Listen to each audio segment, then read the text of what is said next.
Olá, eu sou o Liboni e eu sou o diletante profissional.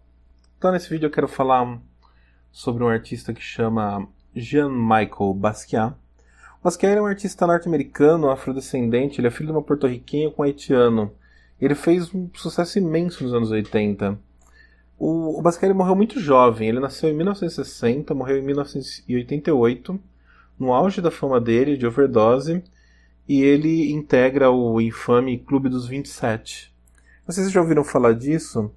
Tem um número grande e coincidente de artistas que morrem exatamente com 27 anos, a grande maioria por overdose. Talvez a mais recente que morreu e entrou para esse grupo seja a Amy Winehouse. Mas, enfim, não é essa a questão. O Basquiat ele não é o tipo de artista que eu tenho como referência. Vocês estão vendo aí se você está vendo no YouTube, está passando uma série de quadros dele aí na tela. Se você estiver ouvindo no podcast, você entra lá no site. Todas as imagens do YouTube estão lá no site.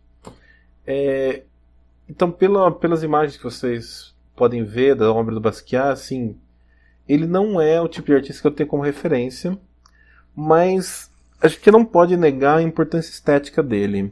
O Basquiat ele surgiu, né, ele nasceu em Nova York, e ele aparece numa época que a cidade passa por uma onda de violência e decadência que parece assim, quase irreversível. Os anos 70 e 80 ali de Nova York são tenebrosos, né? Tem pessoas que falam que ele começou no grafite, mas tem algumas pessoas que consideram que esse período de um ano, mais ou menos, ali, que ele assinava como seria Same Old Shit, ou A Mesma Merda, que era uma série de grafites, pichações, sei lá, que ele fazia junto com um amigo chamado Al Dias. Tem alguns críticos que falam que isso não era exatamente grafite, eram intervenções urbanas, então não é correto classificar ele como vindo do mundo do grafite. Acho isso uma bobagem, mas enfim. Normalmente se classifica o Basquiat em dois movimentos artísticos, que é chamado de neoexpressionismo e primitivismo. E uma coisa bem interessante do conceito de neoexpressionismo é que na época ali que o Basquiat surge, você tinha uma predominância ali na estratosfera do que era considerado arte, do minimalismo e da pop art. E nesses dois movimentos, você tem dois elementos emblemáticos da pintura que tinham sido quase suprimidos, que era a pincelada e o uso da mancha para construir a imagem. No trabalho da pop art e do minimalismo, eles eram uns trabalhos muito técnicos, e muitos deles eram feitos com serigrafia. Os que eram pintados, de fato, eram feitos com camadas assim, muito recortadas, onde a pincelada ela não tinha importância, ela não tinha expressividade, então você não via a pincelada. Ela só compunha uma camada de tinta ali. E a ascensão do Basquiat para essa categoria de grande artista do seu tempo meio que ajuda a mudar isso. O trabalho dele marca o retorno da expressividade da pincelada.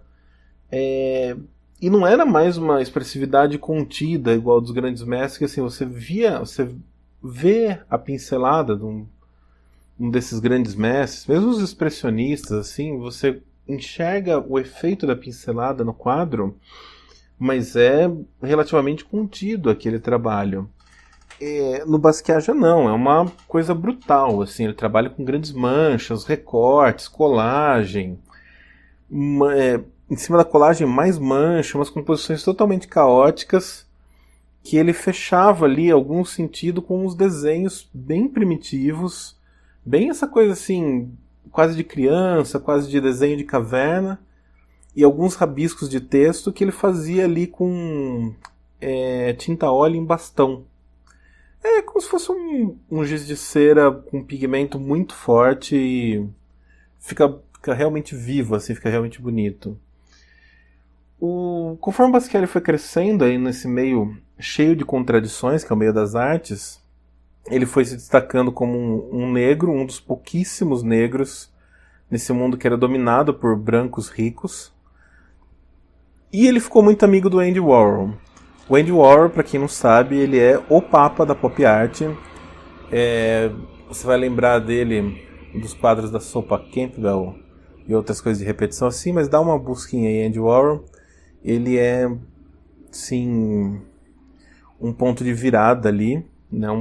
Tido como visionário, enfim.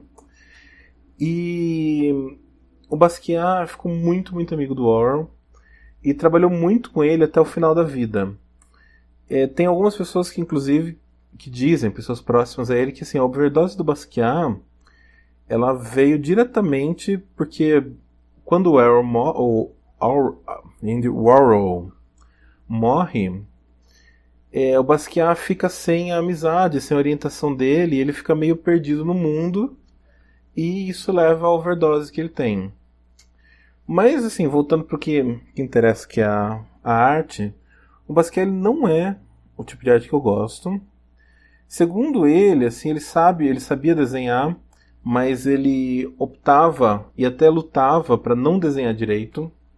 Em alguns quadros você até consegue ver que de fato ele sabe desenhar e de fato assim é uma opção estética, essa estética quase de criança que ele tem.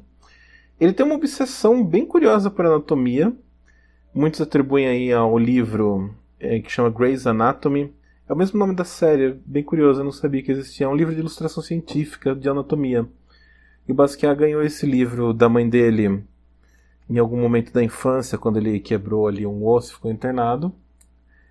E, assim, ao meu ver, o Basquiat ele é um grande exemplo dessa era pós Duchamp. O Duchamp é aquele cara do urinol, que coloca o urinol lá no museu e diz que aquilo é arte. E daí, a partir dali, você começa a definir, né, o que é arte, que não é arte de uma outra forma, né?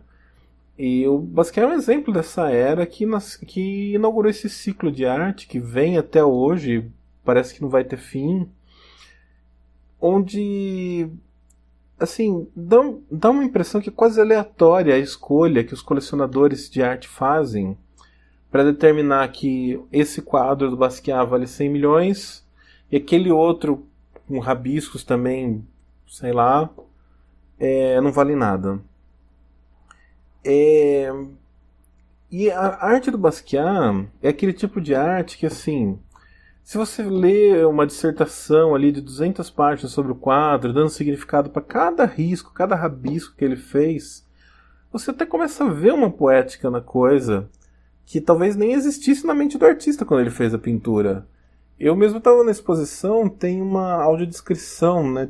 Não é uma audiodescrição, são umas informações complementares em áudio para os quadros.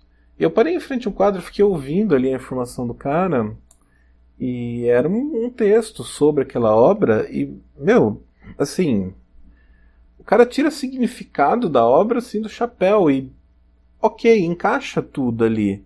Mas sei lá, né? Talvez não tivesse toda essa profundidade.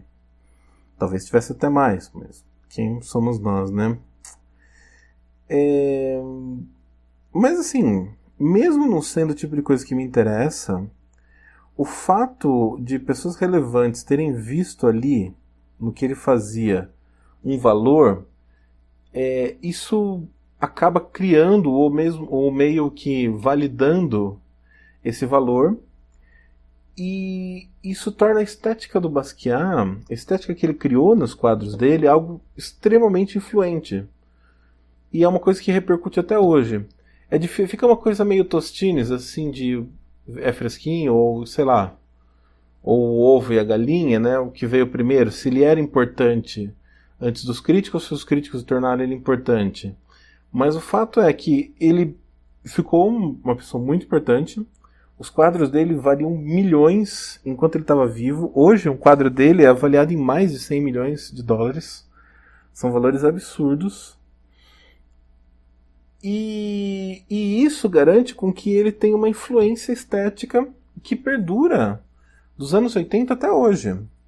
Inconscientemente, assim, quantas vezes eu mesmo desenhei uma coroinha em cima de alguma coisa que eu desenhei, assim, só para usar como elemento gráfico. Essa coroinha é uma coroinha bem típica do Basquiat. Quantas decorações de lambe-lambe, cheio de pichação e outras colações e outras coisas coladas assim, que a gente vê em bar, restaurante, em loja hoje em dia, em comercial. essa estética pós-punk, arte agressiva, disforme, mas bem cheia de sentido, assim. Em poucos anos de atividade, sem dúvida nenhuma, o Basquiat se tornou uma figura muito mais importante do que um mero amigo do Orwell, e muito mais do que um criador de alguns quadros que valem fortunas. Ele virou um verdadeiro ditador de estilo, né? Ditador num bom sentido, tá?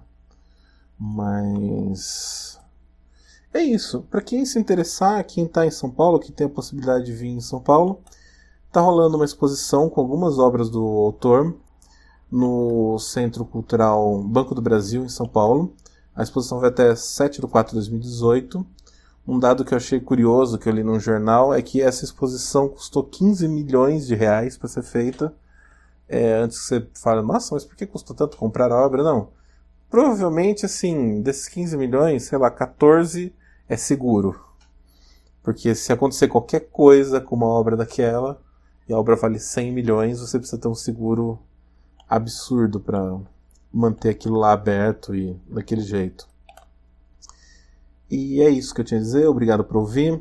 Se gostou, curta, compartilha. Tem outros vídeos de artistas no canal. Se você quiser que eu fale sobre algum outro artista, manda um e-mail, deixa aí nos comentários. E até mais.